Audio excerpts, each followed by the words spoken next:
Eriksson. So here we are in South Africa, and we're in Cape Town, and we're at the restaurant Finn.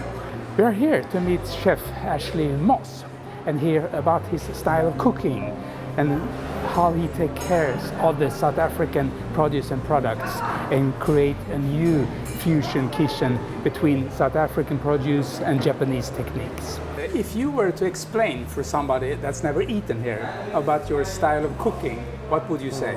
We are a South African restaurant. We use South African ingredients, and we've obviously got a strong rooted foundation in South African cooking, having cooked here for so long. But the only difference is now we've sort of been inspired by Japan and Japanese cooking techniques.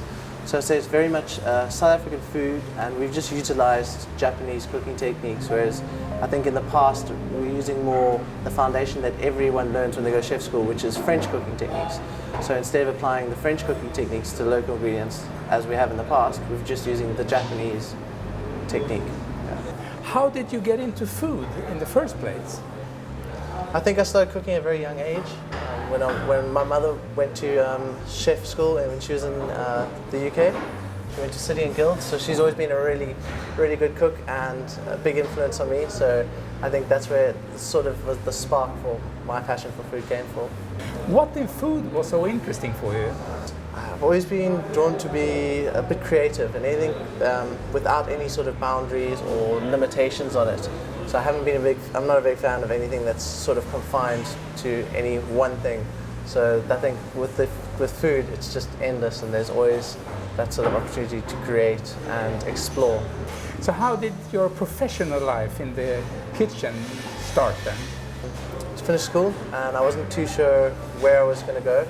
I knew I wanted to do something that had a creative background, and I think I was sitting there one day and I was sort of just drawn to it. I was like, I'm going to go to chef school. That's how it started. Which restaurants did you get the chance to work in before starting here? Before starting here, I was fresh out of chef school. I started at the Mount Nelson.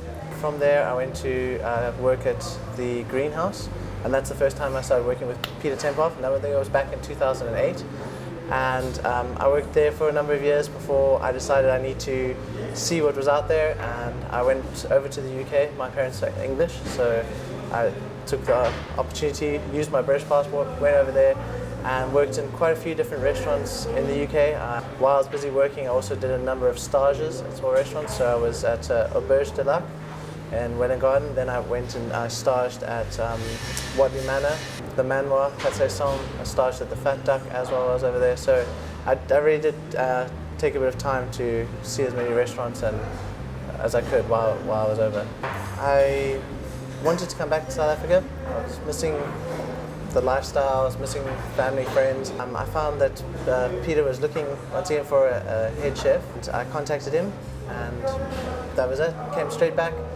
Started working with him, and we were working together at the Greenhouse for probably about 4 years, and the whole time we had a little bit of discussion, dialogue about opening a restaurant together. So finding the right produce or products to be able to create the kind of food you're talking about, how do you go about to do that? Well, we're quite lucky in a way because a lot of the really good producers here have found us. So people that we've worked with in the past that have just reconnected with us since we opened. So, for example, fresh produce from Muse Farm, some of our really good suppliers in Stellenbosch. Like I said, we're using Japanese techniques from things that we've seen in Japan and that we've learned, different things that we've learned. We're just applying them to what we have here to create different things like the misos and the soy sauces. What are you specifically looking for in the produce or products? Is it a taste, or is it a texture, or is it the unusual produce, or? I think it's a bit of all of those things, but also like a sense of responsibility and a sense of sort of provenance. So we can know, you should be able to know where the ingredient is, where it's from, what its history is, and that comes across, that in itself is quality in an ingredient. For example, the abalone that we have on the menu at the moment, it's a responsibly farmed abalone. As you know, many of the top chefs in the world, which you are one of, are working under the concept of no waste kitchen or nose to tail eating. What's your take on that? It's great that chefs are taking it upon themselves to find a responsible way to manage the limited resources that we have in our countries as a whole, even in our cities. As far as nose to tail eating, wastage shouldn't be even a thought in the kitchen. We shouldn't even think that we need to reuse something before it goes in the bin. It should just be an automatic, almost knee-jerk reaction. Not to. It should be ingrained into everyone. Now you have this fantastic restaurant here, Finn. Really nice design. Lots of people here always. People looking for a 360-degree gastronomic experience. So what's your idea on to give the guest this three-dimensional experience of eating? Especially in the city centre like this, we're not blessed with the beautiful countrysides that some of the wine farms have out there. So we have to create the space that we work in and that our diners experience our food in. So it has to be something it's elegant and comfortable at the same time.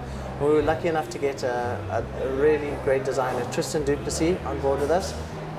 He came up with all these crazy concepts and these designs with our amazing chandelier and everything. And at first we were too hesitant, but we were like, we'll just go with it. And it was one of the best decisions we made. He recently won Best Design Award in the UK this year, so he's creating some amazing spaces.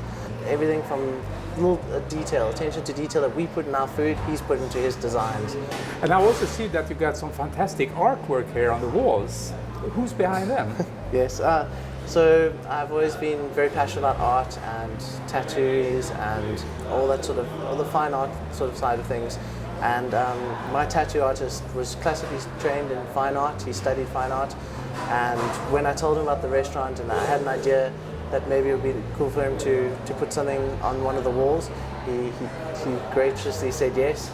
So Ashley, now creating your fantastic food in this amazing space that you have here in the middle of Cape Town's center city.